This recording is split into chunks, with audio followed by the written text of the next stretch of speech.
હિંમતનગર ખબર ન્યૂઝમાં આપનું સ્વાગત છે। તો જોઈએ આજના મહત્વના સમાચારમાં। આરટીઓ કચેરી હિંમતનગર ખાતે અનધિકૃત વ્યક્તિઓના પ્રવેશ ઉપર પ્રતિબંધ।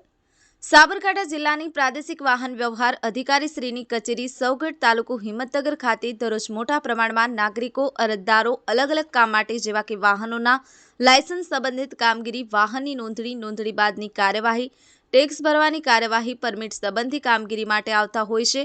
આરટીઓ કચેરીમાં તારીખ 1/7/1989 થી કાયદેસર એજન્ટ પ્રથા નથી। આમ છતાં ઘણીવાર અરજદારો નાગરિકોને ગેરમાર્ગે દોરી અને વચેટિયા તરીકે કામ કરી આપવાનું જણાવી કેટલાક અનધિકૃત ઇસમો વ્યક્તિઓ દ્વારા કચેરીની અંદર પ્રવેશ કરી કચેરીમાં કામગીરી અર્થે આવતા અરજદારો નાગરિકોને ઉલટી સીધી વાતો કરી લલચાવીને તેમજ મોનિટરિંગ પબ્લિકને ગેરમાર્ગે દોરી સરકારશ્રીની નિઃશુલ્ક સેવાઓ કે નિયત દરની મોટરિંગ સેવાઓ ઉપરાંતનો વધારાનો ચાર્જ ગેરકાયદેસર રીતે વસૂલવામાં આવતું હોવાનું તથા જાહેર જનતાના પૈસા લઈ ભાગી જતા હોવાનું તથા છેતરપિંડી કરતા હોવાનું ધ્યાન પર આવેલ હોય।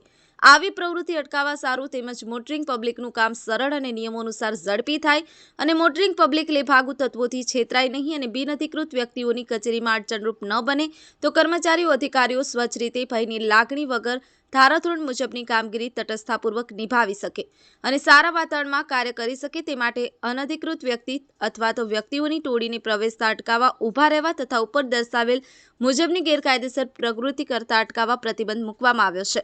સૌગઢ તાલુકો હિંમતનગર ખાતે આવેલ પ્રાદેશિક વાહન વ્યવહાર કચેરી આરટીઓ કચેરીના મકાન સહિત સમગ્ર કમ્પાઉન્ડ વિસ્તારમાં આ કચેરીમાં કામ કરતા સરકારી અધિકારીશ્રી કર્મચારીશ્રીઓ પોતાના સરકારી કામ માટે આવેલ હોય અથવા વ્યાજબી કામે આવેલા હોય તેવા અરજદારો નાગરિકો સિવાયના અનધિકૃત વ્યક્તિ અથવા વ્યક્તિઓની ટોળીને પ્રવેશતા અટકાવવા, ઊભા રહેવા તથા ઉપર દર્શાવેલ મુજબની ગેરકાયદેસર પ્રવૃત્તિઓ અટકાવવા પર પ્રતિબંધ મૂકવામાં આવે છે।